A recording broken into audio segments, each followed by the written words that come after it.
Okay, welcome, Jimmy. How's it going? It's going really well. It's a lot of fun being here. And I think it's the biggest Bitcoin Miami conference ever, right? Well, it's the biggest Bitcoin conference in the world ever. So it's only 11 years old, like the conference scene, and this 20-something thousand people. It's absolutely insane.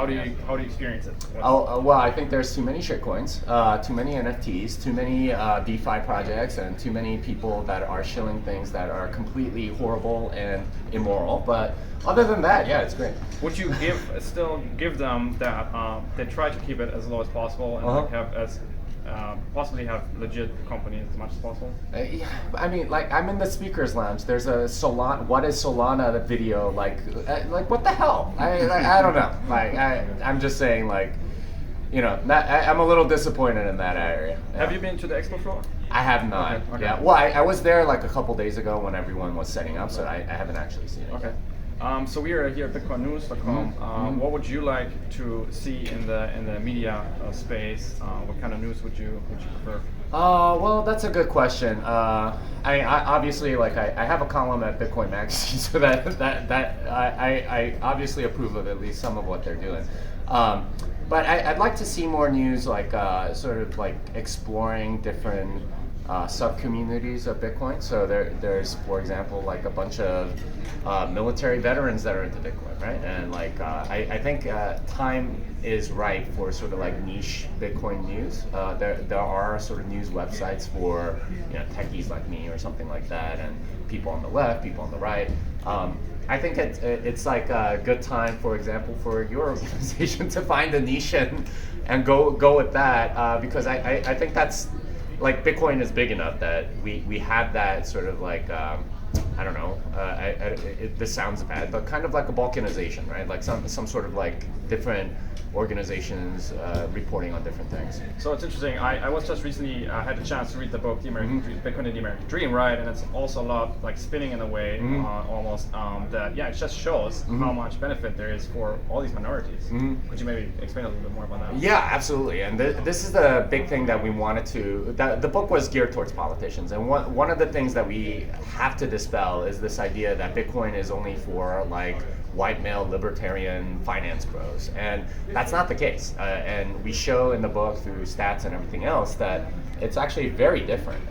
Like what your impression of who the Bitcoin owners are versus who they actually are, and this is something that we want to point out to the politicians so that they actually give us a lot more credit and respect, because that's what we need in Washington at the moment.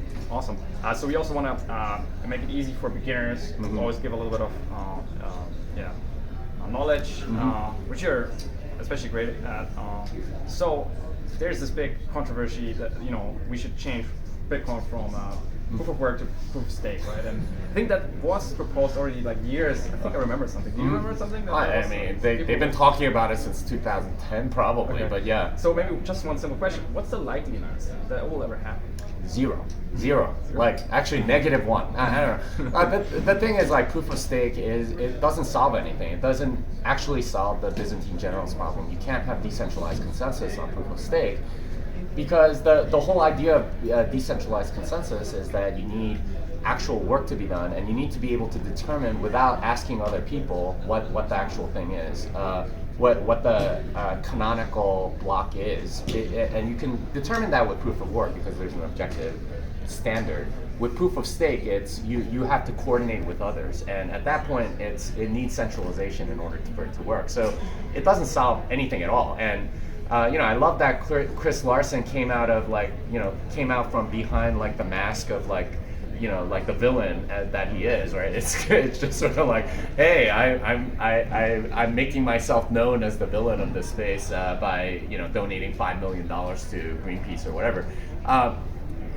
Great, like, go do that. You do you. But it's pretty patently obvious why you're doing it. So we call it orange peace.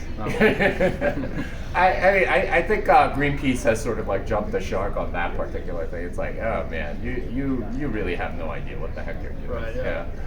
It's embarrassing. Well, what are you most excited about here at the show? Well, so I do want to talk to some of the Lightning Labs folks about Taro. That sounds very interesting. It dropped on the mailing list like a couple of days ago. So there's a lot of questions, especially as a former. So that's a Lightning stablecoin? Kind of. Yeah. So it's really a Color Coins kind of protocol.